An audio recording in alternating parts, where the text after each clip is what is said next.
My name is Alongi, and I'll be presenting a speech to you today on whether or not we believe do college athletes on scholarship deserve to be compensated to cover school and living expenses. This was a project that I did for my Mass Comm 3018 class on research, and I used a different research method to understand how and why and if student athletes should be paid.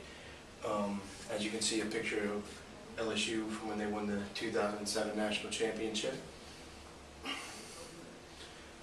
Okay, for an overview of the research question, I chose this topic due to the extent of which it was already researched and its current media coverage. It's really big in the media right now, and I thought that it would be something that everyone would be interested in the long run. Another reason is because many people on both sides of the debate could find this information valuable and informative.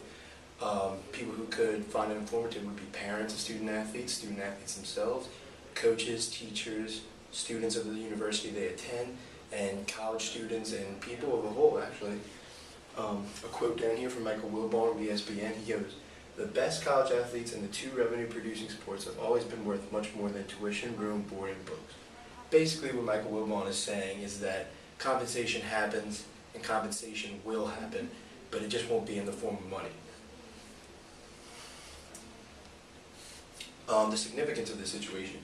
Billions of dollars are locked up in broadcasting rights that feature student athletes as the main event. Well, basically, copyright laws and other laws made by the FCC and other companies enable broadcasting to broadcast college football games. And as a result, they make billions of dollars yearly of the revenue they produce from using these student athletes as showpieces for the rest of the country. A lot of people feel that the showpieces, the students, should be compensated for this because their names are used and all other sorts of things. Just as if you were copyrighting a song and you played it at a big concert, you would want royalties off of that, just as they would like royalties off of playing. Many college athletes must find alternative sources of revenue in order to live. Many college athletes live on lower budgets than you would expect, even lower than some students that don't play sports. To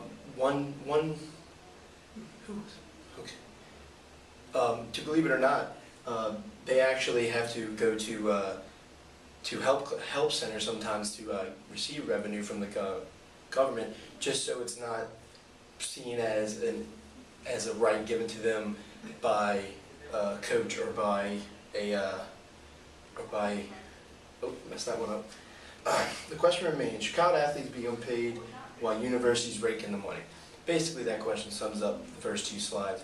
Should the universities and the broadcasting companies be able to make so much money off of these students while they yet again get nothing, and some of them may even risk injury? And I did a research group, and the type of research I chose was a focus group, which is about 5 to 7 people roughly, and I was the moderator. And as a moderator, you must show complete bias and no favoritism whatsoever. And I did a group of friends, some including people that I've played rugby with, because I played rugby for LSU, and others that I know from a study group that I had for another class. The reason I chose to use a focus group was to get different perspectives and a wide array of beneficial responses. Using people from different categories and areas of life really does offer a variety of information that you might not know otherwise. It allows me to use answers that go beyond yes or no. It allows people to expand upon the question without having to just simply say yes or no. It allows for a more detailed answer. And the results will yield in-depth data that could be used to positively enhance my research. Well, my research on the topic was mightily enhanced just because of these people's opinions alone. I'd like to point out that focus group is very helpful in getting the research topic done. My design: 6 of my friends, as I said, 5 to 7, were involved in the focus group. 3 were teammates from rugby, student athletes, as an example, and 3 were from my study group, students. So I had 3 that were from my team that could represent student athletes, and 3 from my class that could represent the students. I divided them evenly and hoped that their beliefs would collaborate, which they did. Some had a variety of different things they'd like to talk about. Some clashed on a few topics, and others just correlated together.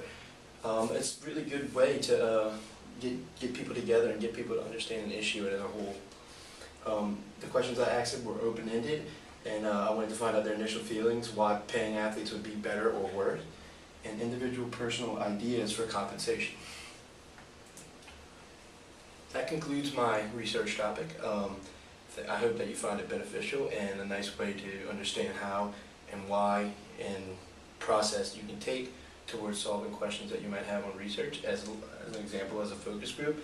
And also I hope that you can use this as an example to show others, as they have been used in the past, that college athletes somewhat do deserve to be paid. But we'll leave that up to everybody else. Thank you. Have a nice day.